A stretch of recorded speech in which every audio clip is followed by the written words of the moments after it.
It's a great honor to welcome Andrew McLuhan to this podcast. He is the director of the McLuhan Institute, and he is the grandson of the great U of T professor Marshall McLuhan. And today we're discussing both the Institute and the man who was his grandfather. Andrew, welcome to the show. How are you? Thank you very much. I'm very well. It's a lovely warm spring day here in Southern Ontario. It's kind of that magic time when the weather is warm and you want to be outside, and the black flies and mosquitoes haven't quite gotten their stuff together, so it's fun to be outside. Wonderful. Yeah, it's a lovely spring day here in Budapest, Hungary, too. I'm enjoying the sun as we speak. Yeah. So let's begin by telling us about the McLuhan Institute. What is it and what is its mission statement? Sure. Well, the McLuhan Institute is something I founded in 2017. Um, Essentially because it didn't exist. That is, Marshall McLuhan, as you mentioned, was a professor at the University of Toronto for the majority of his career from 1946 on. And in the mid late 60s, he founded the Center for Culture and Technology at the U of T, which became kind of his home. But the center was closed in 1980 when after Marshall had had a stroke and couldn't communicate, and he was forced to retire at the age of 69. And although he was expected to recover, he didn't. He died. Um, and though the center reopened a few years later in the early 1980s, um, it was never the same, naturally. And my father, who had been working with Marshall from the mid 60s onward, just kind of kept going on his own, doing his own thing as he saw fit, and not really attached to anything, and not really setting down anything to keep going when he died. So I'd been getting more and more involved in the work since about 2009 and 10. And I guess in the summer of 2017, I kind of, I had a young family, and I felt I had to make a decision. Am I going to keep working in this area or do something else? And I decided that um, I was too deep into it to walk away, and I wanted to get deeper, but I had to be able to make a living of it, and luckily my wife is very supportive of me, and I just decided to give it everything I've got, and if it works, great, and if it doesn't, then well, at least I tried, and I can move on. So I started the McLuhan Institute because I saw a time coming also when my father wouldn't be around, and there was nothing in place to keep going. And I felt that the McLuhan tradition deserved to be maintained and continued. And if I didn't do it, nobody else was going to. So that's basically how the McLuhan Institute started. Less than a year later, my father died. So it was a good thing I got started when I did, and seems to be working. So I'm very happy about that. Mhm. Wonderful.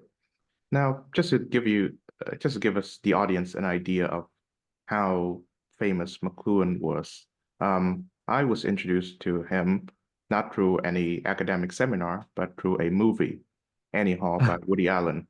Of course, you know the scene wherein he was arguing with someone who was standing in line for, I suppose, an Ingmar Bergman movie about Marshall McLuhan, and Allen's like, well, lucky for lucky for you, I have Professor McLuhan here. So Professor McLuhan shows up and he says to the Woody Allen says like opponent, nothing of my work.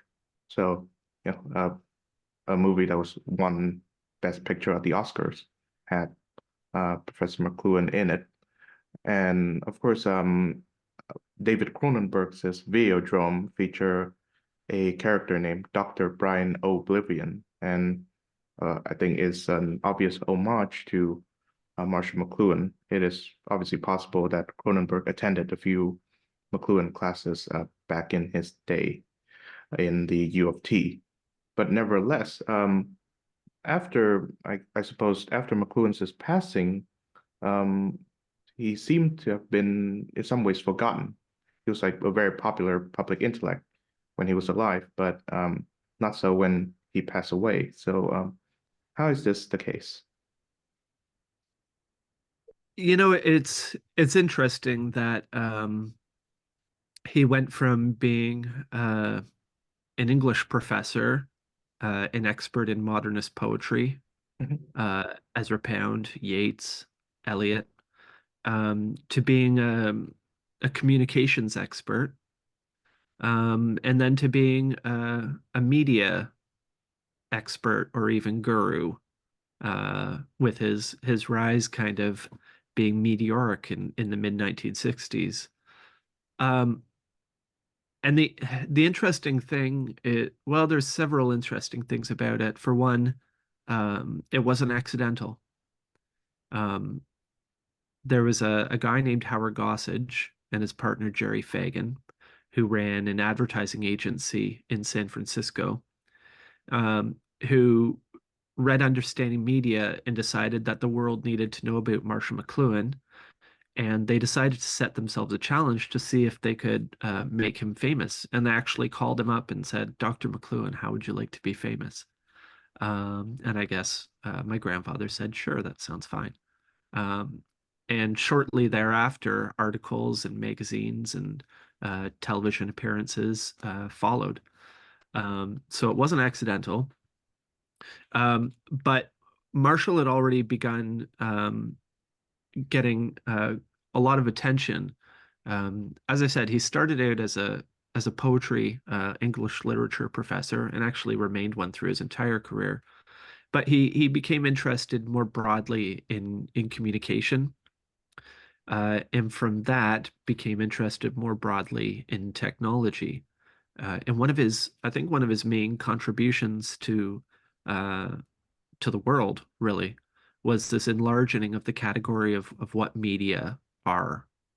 Um, because for a lot of people, and still today, but media studies used to be mainly just communication studies. And Marshall decided or ended up studying all human technologies as media, not just the ones we're using right now to speak to each other, but equally clothing, or heating systems, or anything else really, watches, houses. Um, and I think that probably his his star rose, and it already started to decline when Woody Allen asked him to be in Annie Hall. Um, and the funny thing about one of the funny things about that, uh, a guy in Winnipeg, Richard Altman, did some digging and found out that Marshall actually had a relative. His mother's Marshall's mother's name was Elsie Naomi Hall, and it turns out that Elsie had an aunt, I believe, whose name was Annie. Mhm. So we actually have a relative named Annie Hall, which is kind of funny. Oh, But yeah.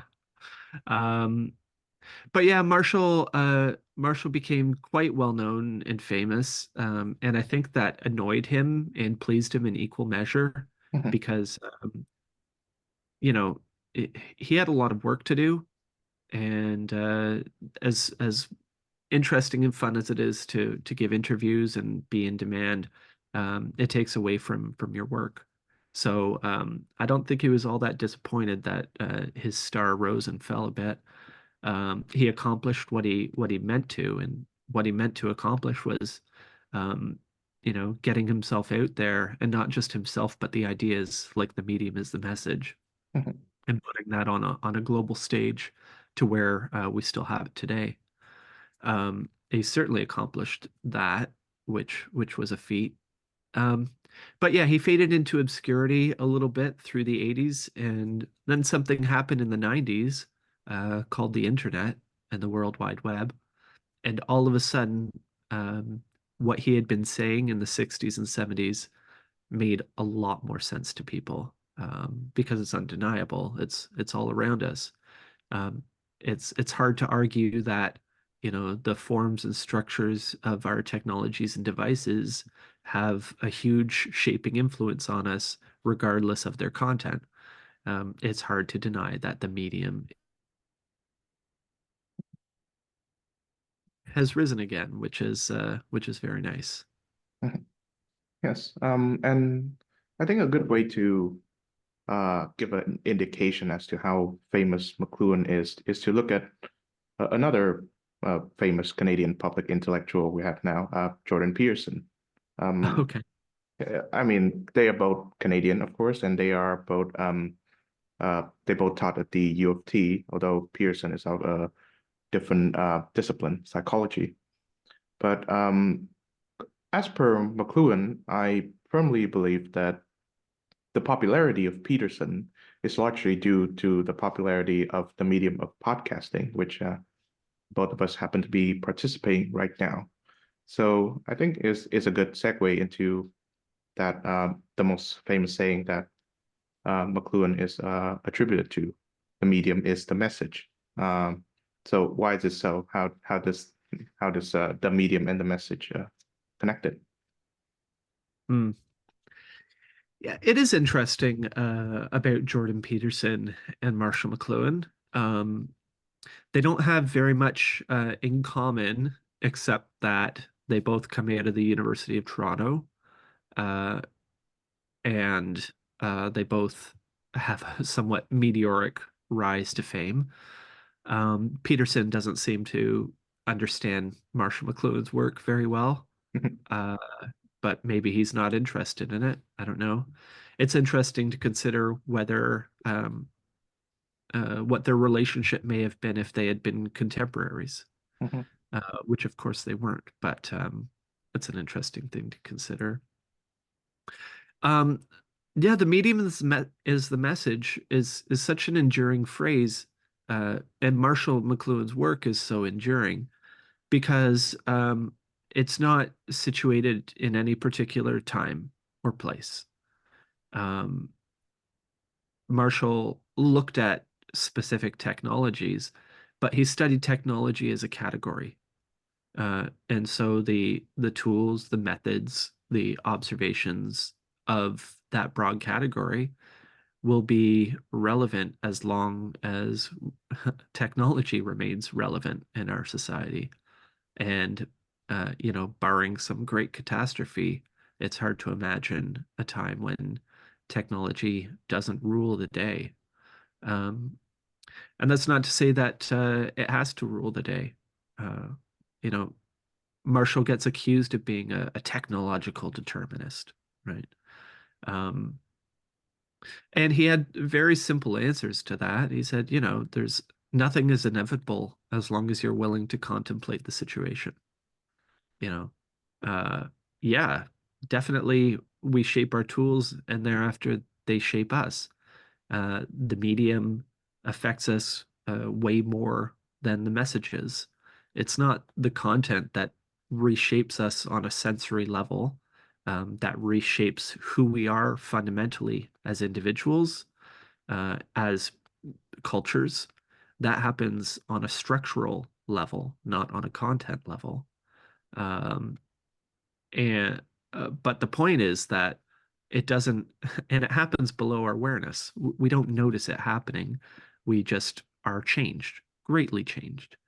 But Marshall's big point was that it doesn't have to be that way. And he spent his entire career, his whole interest in fame was in order to broadcast this message, meaning, we need to wake up that the majority of the consequences of technologies are side effects. It's like you might see an advertisement on TV for a new drug. Right. And in the ad, you've got, say, a couple and they're walking along the beach and it's a beautiful day and the sun is shining and seagulls are whirling overhead and they're having a great time. And then in the background, you've got somebody in a voice narrating all the side effects or the bad things that could happen to you if you take this drug. And it turns out that the side effects always outweigh the intended consequences. Um, but Marshall dedicated his career to understanding how technologies work so that we can understand the processes, so that we can mitigate the side effects, and take control of our technological and cultural lives. Mhm. Yes. Just an aside, I think the rise of Jordan Peterson can be proven as a good case for uh, why the medium is the message. Because in my experience, now some of the moments where Jordan Peterson is the most, I guess, insightful, as in non-controversial, is when he has to explain, abstract concepts in long-form podcast audio interviews. But the ones where he is most controversial, the ones where, some of the more politically inclined people like to clip from to make a point regarding, some political message or other, is when he appears on TV. There's this famous one where he did in Channel 4 with Kathy Newman, which was shared over and over again. And he is most controversial in that one, but to me, he's not the most insightful. And um, that I think brings us to the second chapter of McLuhan's great book, Understanding Media. The first is obviously the medium is a message, but the second one is titled Media Hot and Cold. Uh-huh. I don't see too many people using those adjectives to describe media these days. People call it what, mainstream, right wing, something something like that. But tell me about the temperature of media and how that affects, media consumption. Sure. Um, and that's a nice old paperback edition you have there. Yes. Um, you know, uh, so understanding media is a guidebook, and uh, structurally, if you look at it, it's two parts, part one and part two. Part one is seven chapters, and they're essentially seven tools or methods or ways of looking at technology. And then part two is 26 chapters, and it's basically taking these methods from part one and applying them to specific technologies, from speech to print to housing to clothing to telephone and telegraph and television, etc. Yeah. Um, so it starts out with the medium as the message and is then followed by hot and cool. And hot and cool gets confusing to people because, well, for various reasons, but for one, because the terms and what they mean uh, change so much. You know, that's hot or that's cool almost mean different things decade to decade. And Marshall ran into this trouble. But the point between them was to illustrate some basic facts about the nature of technology. Well, two things: the nature of the technology and its effect on us. And the nature of the technology informs the nature of the effect. So, and the terms are usually used to compare one technology to another because, well, so hot media are media that um, generally extend one sense in high definition, is how he defines it in the book. And so, understanding media, the subtitle is The Extensions of Man. And the main thesis of the book is there in the title, which is that all media, all technologies are extensions or amplifications of some bodily part or function. Sorry, I'm like on the verge of sneezing all the time here and pollen in the air. Anyway, um, so every technology is an extension of some part of the body, and this is actually not a novel concept.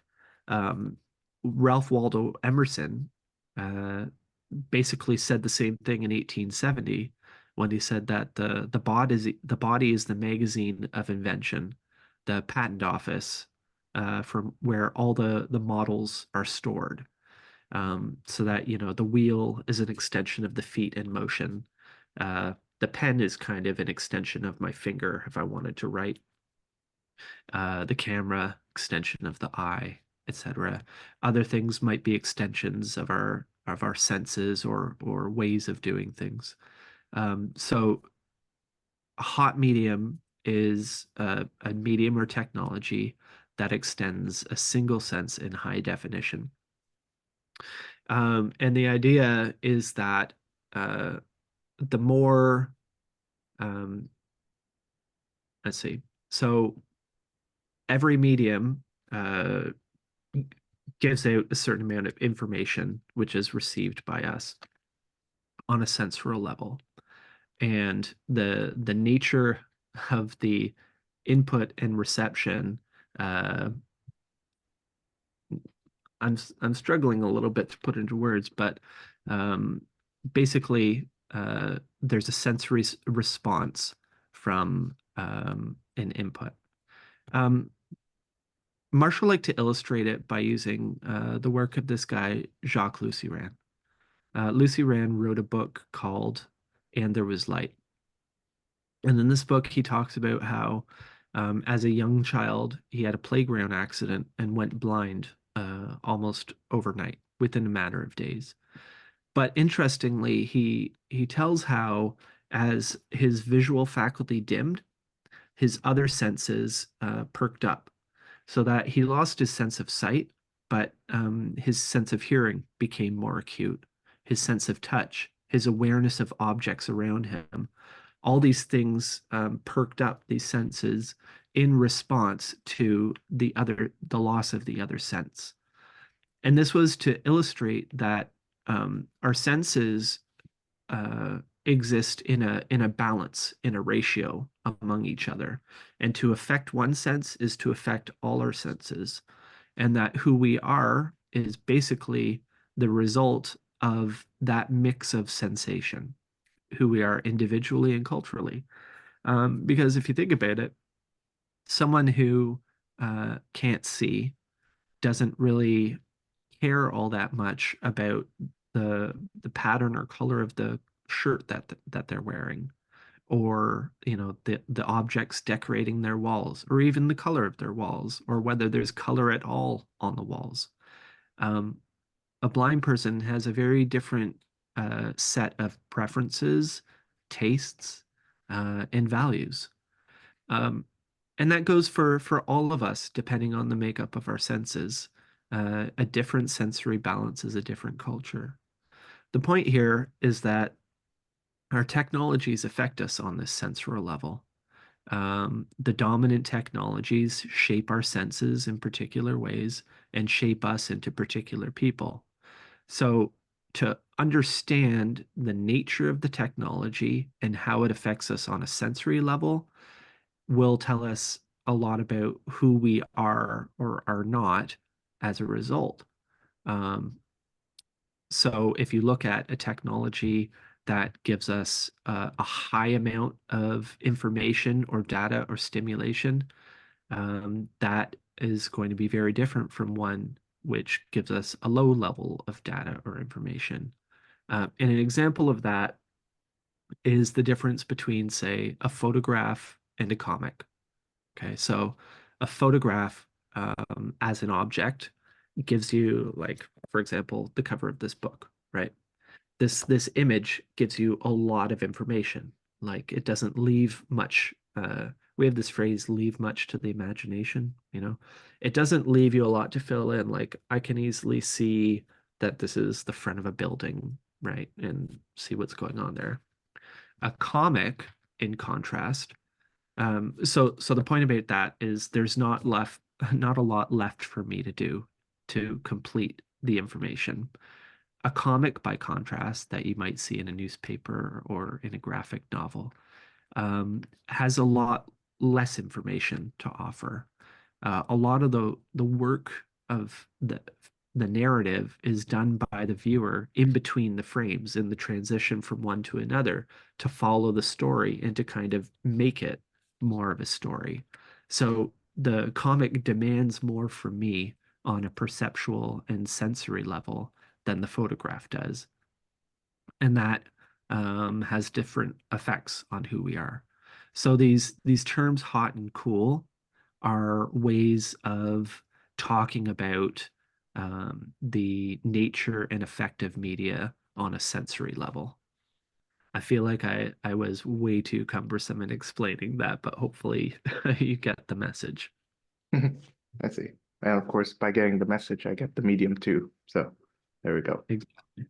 Um, one of the central insights that I learned from McLuhan is that um, perhaps mass literacy is not entirely a good thing.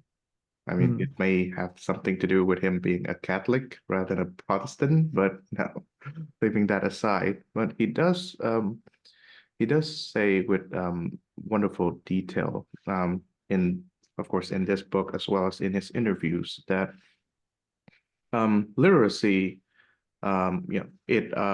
it acts as a vaccine against many other forms of ignorance and vice, but it also subjects you to different forms of vice too. One of them being propaganda. Um, and this brings us back to one of his previous books, he wrote before Understanding Media, called The Gutenberg Galaxy. Tell me about that book and his thoughts on it. Sure. Um, well, first of all, whether one medium or another is a good or a bad thing is a very complicated question. Um, it depends on so many factors. Uh, but we as people seem to really want, like Marshall McLuhan upset a lot of people because he refused to say whether these are good or bad things. And people really just want to know, is this a good or a bad thing?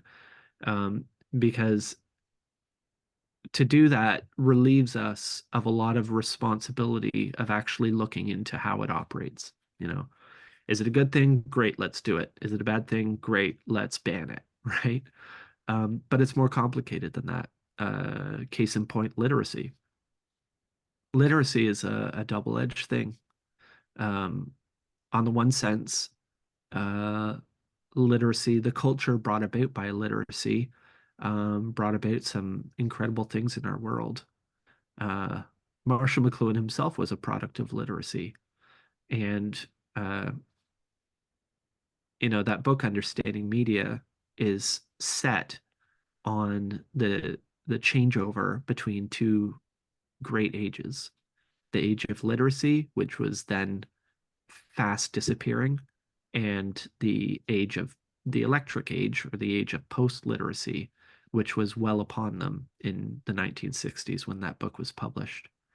Um, the interesting thing, so uh, a lot of the book is a detailed look at the differences between literacy and the age of mechanism, mechanic age, and post-literacy or electricity and the structure and nature of that.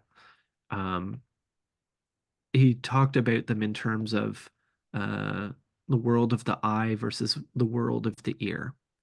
So the essence of literacy and machine technology is in fragmentation, is in pulling things apart. And this began with the phonetic alphabet, which the power of it was to remove sound and sense, and to fragment things into these little letters, which have no meaning by themselves, but when you put them together. But the nature of it is in taking things apart and in removal and from this objectivity and reason and logic and detachment are born. Um, and these are things which have a lot in common with the eye. The nature of the eye is to, um, well, to look straight ahead, but the eye looks at one thing at a time, looks at things in sequence and in connection and in logic, visual logic. Conversely, the ear hears from all areas at once. It doesn't separate, but it all comes together. It's holistic. It's simultaneous rather than sequential. It's resonant rather than reasoning. Uh, and Marshall sort of uses these as ways to think about the literate or mechanical age, the world of the eye, versus the post-literate and even pre-literate age, the world of the ear, of resonance rather than reason. Um, but whether one is better than the other, whether one is good or bad, Marshall almost agrees, or if you read between the lines a little bit, he's very dubious about the benefits of literate culture, because it brought us a lot of awful things as well, like you know, the wars of the 20th century, for example, machine guns and fragmentation grenades, right? Speaking of fragmentation, and this separation and objectivity, which while they gave birth to great things like reason and the age of enlightenment and things like that, they come at a great cost. And that cost is the separation of us from our feelings, our emotions, from ourselves. Um, so whether the one is a good or a bad thing is really difficult to say, and that's a tough call, but it's not one that's ever stopped us from developing or implementing a technology, which is interesting to think of. Now, the Gutenberg Galaxy was a book all about print and the rise of the Gutenberg age, beginning with the printing press in the 15th century. Um, and it was published in 1962, actually midway between the project that would result in publishing Understanding Media in 1964. Marshall actually started that as a commission project from the National Association of Educational Broadcasters in 1958-59. He delivered a report to them in 1960, and that report he then spent the next 4 years rewriting and turning into what we now know as Understanding Media. So the Gutenberg Galaxy is kind of funny because it's published while he is writing Understanding Media, and it just kind of takes this one part um, and publishes it as a standalone. Uh, Another interesting point about that is that um, Marshall McLuhan won a notable prize here, the Governor General's Award for Nonfiction in 1962 for that book, The Gutenberg Galaxy. But it was Understanding Media that really caught the public imagination, and went on to win a lot of critical acclaim and damnation, really. It wasn't uh, it wasn't well received by a lot of critics at the time. Um, but when you look back at the negative reviews, the things that they criticize about it would never be said today, because they're almost impossible to say things like that today. That, the message is the message. What do you mean the medium is the message? It's kind of ridiculous. Mhm. Yes. When you look at an overview of media history, for example, you see that a medium that was meant to uh, promote a democratic consciousness, for example, can be co-opted to to produce tyranny. For example, the printed word. You think of mass production of the Bible, but you also think of, say, Pravda, or the massive dissemination of, say, protocols of the Elders of Zion. Mm. The radio is it's meant to, in some ways, be a medium for everyone's voice to be heard, but it was misused by characters like, of course, Hitler and Father Coughlin, also a Canadian Catholic figure. Of course, Churchill too, but and social media, which is the most like recent form of media that we have to wrestle with. It was during my lifetime that Facebook was considered a good vehicle for democracy in in the 2011 Arab Spring Tahrir Square protests, but now is branded by, along with other social media entities as big tech tyranny. So I wonder how would Marshall make of this use of medium or media by democracies and tyrannies alike? Well, that's something that was even brought up in his time. And his response is that, this, he liked to say that this is the voice of the current somnambulism. It's like, if bullets are used in the right way, they're a good thing. And if they're used in the wrong way, they're a bad thing. But both neither of the use cases really get at the form of the thing and the structural effect of it. Like, even take democracy, right? Western democracy as we know it was founded in a particular time and place, and it made sense in that time and place. Representative democracy, right? When the USA was formed, um, it, and they decided to, make Washington their headquarters. It made sense to, vote for somebody to represent your community's interests and go to Washington. Because to get to Washington from New York or from Idaho could take weeks or months, you know? So it didn't make sense. It made sense to choose one person to go and represent your views, right? Because not everybody could travel to Washington. The mail is slow, travel is slow. That made sense. But a couple centuries later, with the telegraph, and then with radio and television, and now the internet, um, we can essentially go to Washington, all of us, in an instant and vote. Um, so the system that was put in place made sense in the time of print and mail speed, horse and carriage. It doesn't make sense now. Uh, so is it a good thing or a bad thing?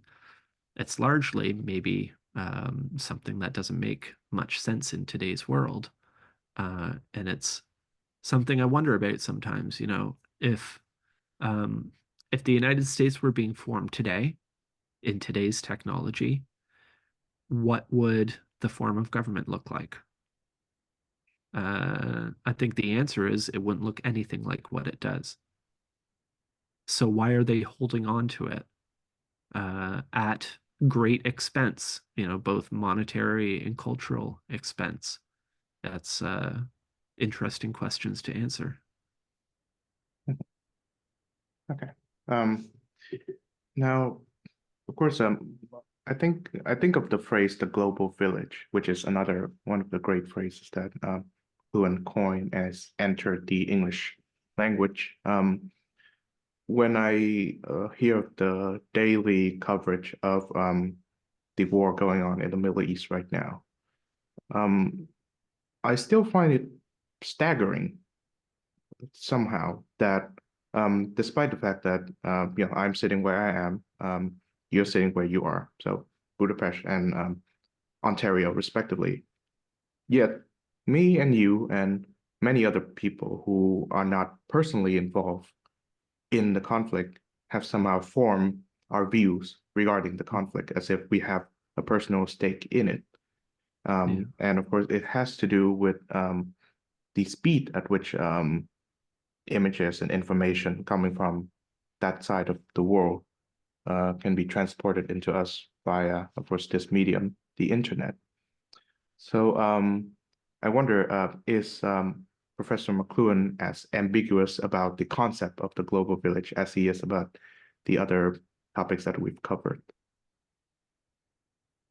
Well, the global village was a term that McLuhan used to talk about the world as formed through the telegraph and radio, which is a somewhat different situation than today. He actually changed a little bit and began to speak of the global theater later. um, where is slightly different than the global village. In the global theater, he said, there are no, there's no audience, only participants. Mhm. Um, you may have heard of this term mimesis, Yes. and yeah, so it's popularly known as coming from Rene Girard, Yeah. who used it to talk about, why we want things or desire things. But McLuhan had a colleague named Eric Havelock, and Havelock did a study called Preface to Plato, a wonderful book, where he also speaks about mimesis. And Preface to Plato was a study of Greek society as it became literate, as the phonetic alphabet came in, and what life was like before. Um, because before the phonetic alphabet, the main power, the main transmission of knowledge was with the poets. So poets would, talk about Homer and the Odyssey and all the rest of it, and this was how knowledge was passed down. But interestingly, to hear people's experience was much different than our experience today, and that is, or actually, it has something in common with it. But to the person who heard a poet recite the Odyssey wasn't just an audience member, they were a participant. They actually identified so closely and were involved so deeply in what was happening on a sensorial level that they became the characters in very real senses. And this is what is meant by the term mimesis in this context, um, that they became Homer, sorry, not Homer, but Jason and his Argonauts. They became Achilles. And that was why, years later, they could recite it back, because it's as if the events actually happened to them. They didn't just hear about it passively, they participated in it actively as the audience. Um, Literacy uh, ended this. It broke the spell of mimesis by introducing objectivity and detachment. Um, and that changed us so that we didn't identify, didn't become uh, what we were hearing in the same manner. So it's a difference between mimesis as imitation, like pretending or desiring, and mimesis as in actually becoming a metaphysical transformation. Uh, so literacy and the technology of phonetic alphabet, Marshall argues, and Havelock argues, broke this spell of mimesis, and for better or worse. But as literacy's grip fades, which it's just about completely gone now as a cultural force. Um, so we return to, it's not that we're going back in time, but that today's world has a lot more in common to Greece pre-literacy than it does to the same world 200, 300, 400 years ago. Uh, and whether this is a good or a bad thing is really hard to say. It's kind of situational. It's, well, I mean, which culture do you want? If the culture that you want is the culture of 18th century USA, this is a very bad thing. Um, but that's not stopping anybody. Uh, and in all these hearings of the Senate in the US about technology companies and social media and AI, they're not talking about this because they're only concerned with the content level of things. And these changes don't happen on the content level of things. It doesn't really matter what your opinion of it is. Um, you know, Mhm. the medium is the message. Yes. Um, so with that said, how did Professor McLuhan predict the internet? Well, um, he saw the ways things were going, and he understood that all technologies were extensions of our being, and he looked at what was left. And what was left was what had happened was with literacy and mechanism, we had been fragmenting and extending parts of our body to separate things. With electricity and electronics, we were developing technologies to bring things back together, to connect people rather than disconnect them. So, the idea of an internet is a pretty logical thing to imagine from that point of view. And, as he says in Understanding Media, we are rapidly approaching the final phase of the extensions of man, the simulation of consciousness. Uh, and we do seem to be heading down that road with AI at this point. Um, so tell me about Professor McLuhan as a literary scholar. What what author or school or yeah period does he specialize in? Yeah, as I said, he's an expert in modernist poetry. So he loved the work of T.S. Eliot, W.B. Yeats, Tennyson, even Ezra Pound. Um, it's interesting that uh, the most quoted, do you know who the most quoted author is by him Do tell. across his works? Well, it's James Joyce, Hmm. and the most quoted work would be Finnegan's Wake. Oh yes. Uh-huh. And this frustrates people uh, because Finnegan's Wake is very difficult. I don't pretend to understand it, except in a very um, theoretical way. Like I get the general idea. Um, Marshall McLuhan called James Joyce the greatest engineer the world had ever seen. He said things like, I'd make some discovery about media, then I'd turn to Finnegan's Wake only to discover that Joyce had been there first. Uh, it's very interesting. He called his work a footnote to Harold Innis. And in the same breath, he called it his work applied Joyce, which is interesting. And people are happy to accept that his work extends the work of Harold Innis. They're much less quick to think about the implication of what applied Joyce means, which is interesting. Uh, there was a conference a few years ago, Paula McDowell at NYU organized called Many McLuhans, and there are many McLuhans.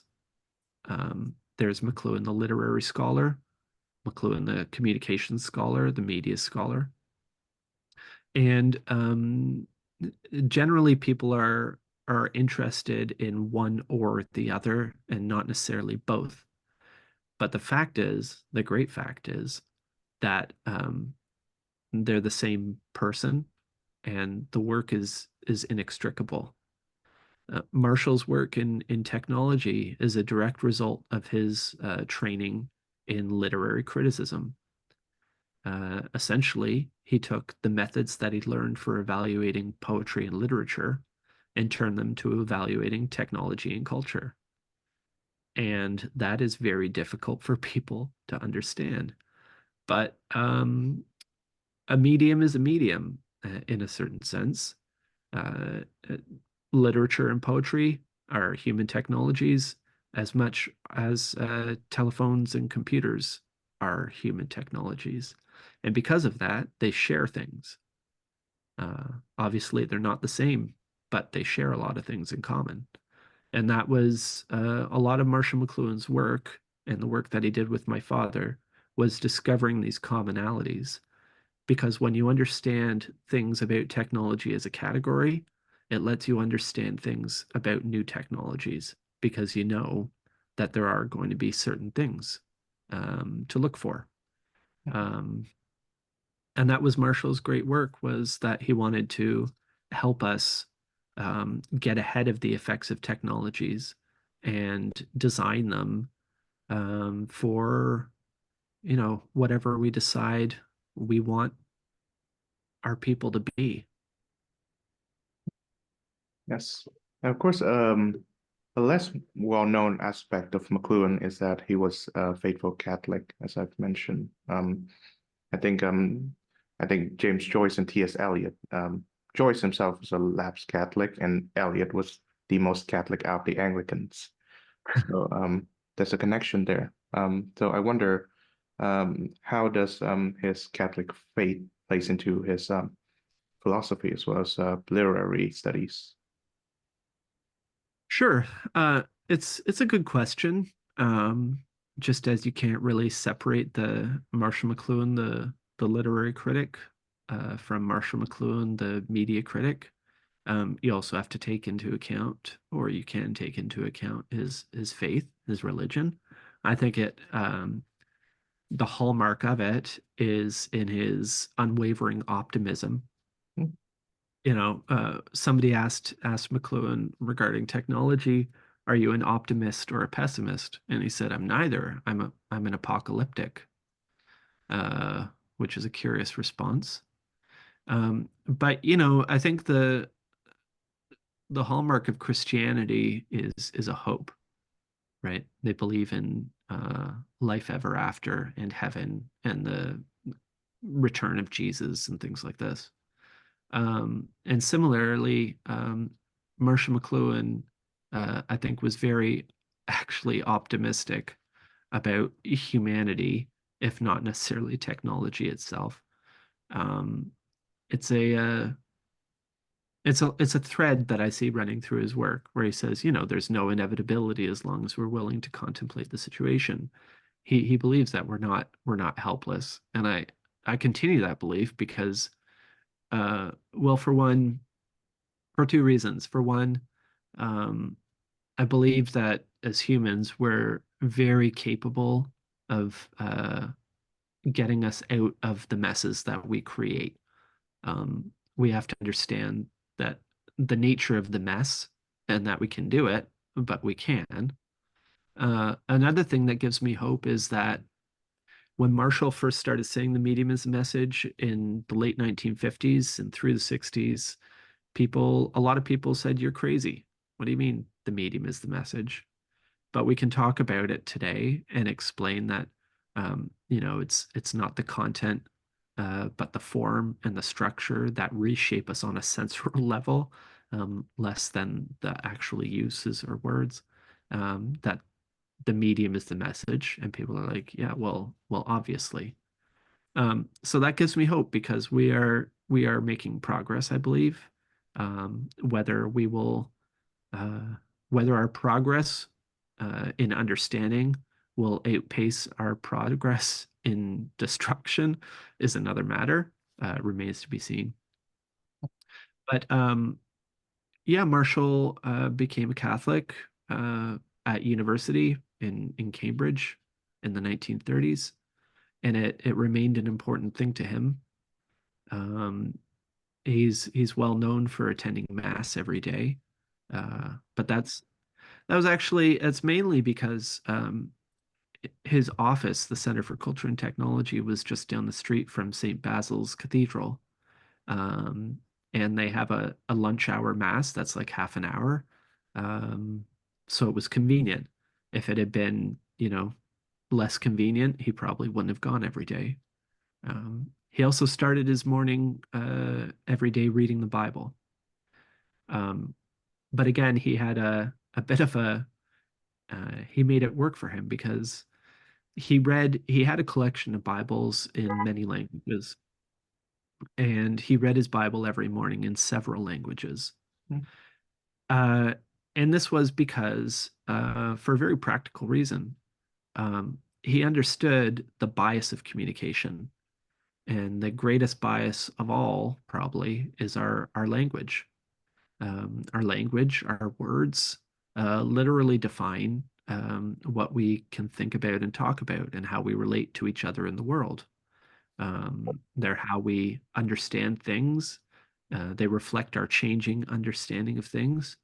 These languages are probably among our greatest technologies, our oldest technologies, and they're still around. They're still working because they're living things.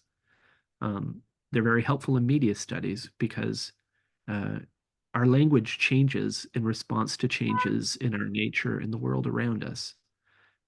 When you see words change, you can know that they don't change um, except in response to something. And so by studying that, you can get a bit of an edge on what's happening technologically, just because, well, it's like the way that we discover black holes or celestial events, not by direct perception, but by seeing their effect on other things. That's kind of how language works. So the great thing about the Bible, Marshall discovered, was that translators are very, very, very obsessive and careful so that if you know the Bible in English, um, it will help you to learn other languages because you can compare the two, and this word in English is this word in Spanish or Italian.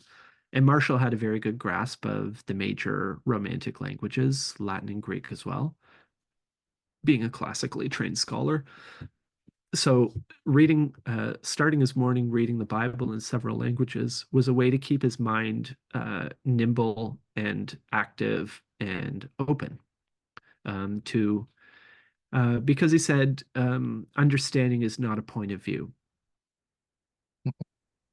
What he meant by that is that it's not a single point of view. That to understand something is to surround it with many perspectives.